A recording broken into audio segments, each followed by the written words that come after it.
আপনি একবার কল্পনা করুন তো, যদি হাজার হাজার বিষধর সাপের মাঝে আপনাকে ছেড়ে দেওয়া হয়, তাহলে আপনার কেমন অনুভূতি তৈরি হবে? ঠিক তেমনি প্রায় 11,000 বছর আগে ব্রাজিলে স্নেক আইল্যান্ড বা স্বর্গদ্বীপের সন্ধান পাওয়া যায়। এই দ্বীপে কেবল বিষাক্ত সাপ ছাড়া কোনো ধরনের স্থলচর প্রাণীর অস্তিত্ব খুঁজে পাবেন না। এখানে কোনো মানুষ প্রবেশ করলে তার মৃত্যু হয় বিষধর সাপের ছোবলে। তাই এটি স্থানীয়দের কাছে মৃত্যুর দ্বীপ নামেও পরিচিত। মানব শরীর শীতল হয়ে যাওয়া এমনই এক ভয়ঙ্কর দ্বীপ সম্পর্কে জানবো এই ভিডিওতে। পুরো ভিডিওটি দেখতে থাকুন, আর আমাদের চ্যানেলে নতুন হয়ে থাকলে সাবস্ক্রাইব করে সঙ্গে থাকুন। স্নেক আইল্যান্ডকে ব্রাজিলিয়ানদের কাছে ইলহা দা কুইমাদা গ্রান্ডে নামে স্বীকৃত। এই দ্বীপ ব্রাজিলের সাও পাওলো শহর থেকে প্রায় 150 কিলোমিটার দূরে অবস্থিত। প্রায় 11,000 বছর আগে সমুদ্রপৃষ্ঠের উত্থানে ব্রাজিলের মূলখণ্ড থেকে দূরে আটলান্টিক মহাসাগরের মাঝে বুক চিতিয়ে ছড়িয়ে আছে এই দ্বীপটি। এই দ্বীপটিকে নিয়ে কয়েকটি গল্প প্রচলিত রয়েছে।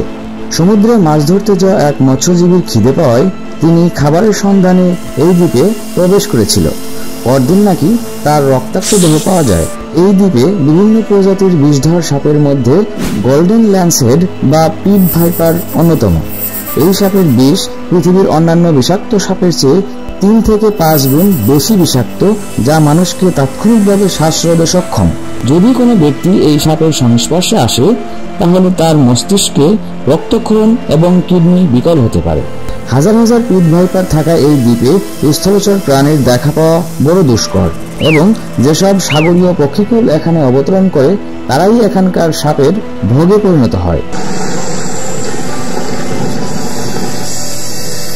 মৎস্যজীবী রহস্যময় মৃত্যুর পরেও এই দ্বীপে ডেরা বাঁধে কয়েকজন রক্ষক।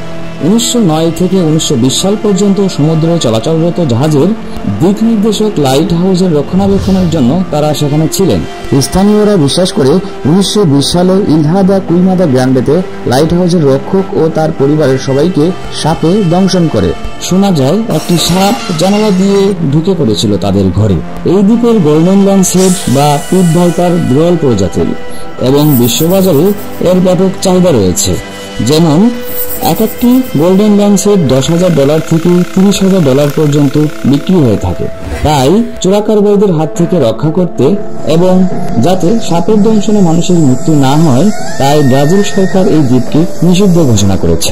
তবে কোনো বিজ্ঞানী বা গবেষকদের সেখানে যেতে হলে সরকারের অনুমতি সহ দক্ষ লোকদের সাথে সেখানে পৌঁছাতে হয়। কিন্তু মানুষের মনে প্রশ্ন জাগে, কোথা থেকে এলো এই সাপ?